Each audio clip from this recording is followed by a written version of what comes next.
آپ کو دنیا میں سب سے پیارا کون ہے؟ فرمایا عائشہ مجھے سب سے پیاری ہے۔ سیدنا عمر کہتے ہیں اللہ کے نبی میں نے مردوں میں سے پوچھا ہے، فرمایا اس کا باپ ابو بکر مجھے زیادہ پیارا ہے۔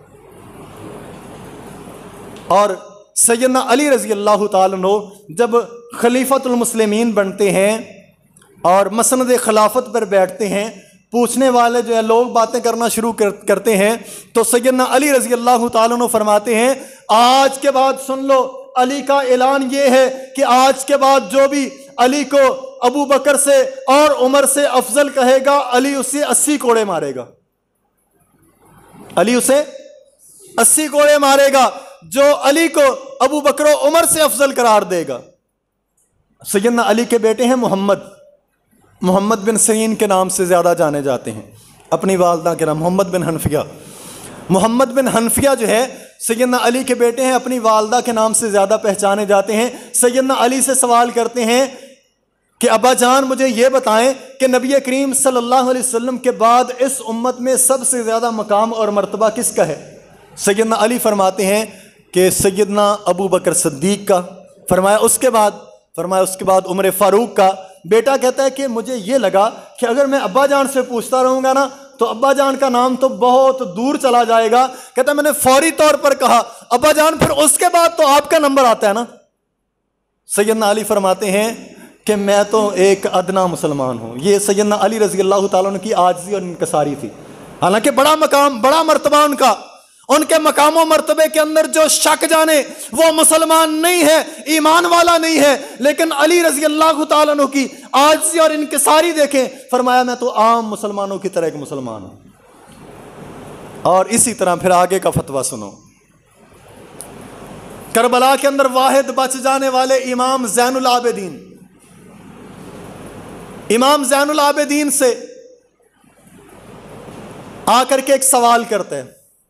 ان کو ہمیشہ سے سوال الٹے سیدھے کرنے کی عادت ہے۔ سوال کرتے ہیں آ کر کے امام زین العابدین سے، کہتے ہیں مجھے یہ بتائیں کہ ابو بکر اور عمر کا نبی کریم صلی اللہ علیہ وسلم کے زمانے کے اندر مقام اور مرتبہ کیا تھا؟ یہ بات آپ نے بڑی توجہ کے ساتھ سننی ہے۔ کربلا کے اندر واحد بچ جانے والے امام زین العابدین کا بیان آپ کے سامنے رکھ رہا ہوں۔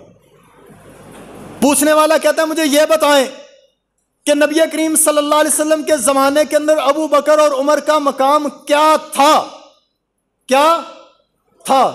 یہ تھا پہ توجہ کریں۔ تو اس وقت ان کا مقام نبی کریم صلی اللہ علیہ وسلم کے زمانے کے اندر کیا تھا؟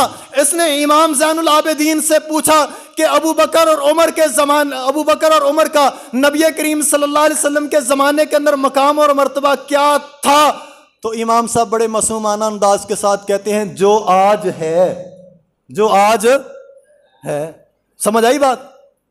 نہیں سمجھ آئی۔ جو عمرہ کر کے آئے ہیں، جو حج پہ مدینے پہ گئے ہیں، آپ جانتے ہیں نا موذی کوئی بھی باب السلام سے آگے نہیں گزر سکتا۔ مدینے والے منع بھی نہیں کرتے، گورنمنٹ کی طرف سے پابندی بھی کوئی نہیں ہے، لیکن اس کے باوجود کوئی موذی بھی باب السلام سے آگے جاتا نہیں۔ کیوں؟ وہاں نبی کریم صلی اللہ علیہ وسلم کے ساتھ کون ہے؟ کہہ دیں، جن کو پتا ہے وہ کہہ دیں۔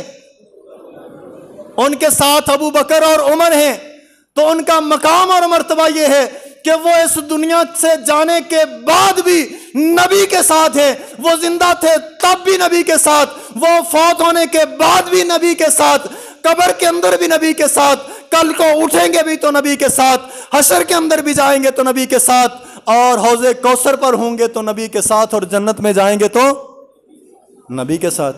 امام صاحب نے بڑے معصومانہ انداز کے ساتھ کہا کہ ان کا مقام اور مرتبہ تو پوچھتا ہے نا کہ کل کیا تھا؟ فرمایا جو آج ہے وہی ان کا مقام اور مرتبہ کل تھا۔ تو بات سمجھنے کے لیے اتنی بات کافی ہے۔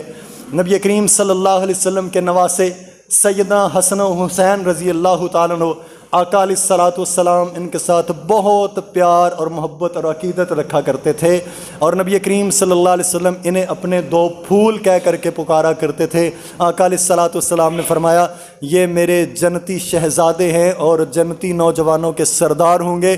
دعا اللہ تبارک و تعالی ہمیں اہل بیت اور صحابہ اکرام رضوان اللہ علیہم اجمعین سے محبت نصیب فرمائے۔ آمین و آخر دعوانا الحمدللہ رب العالمین۔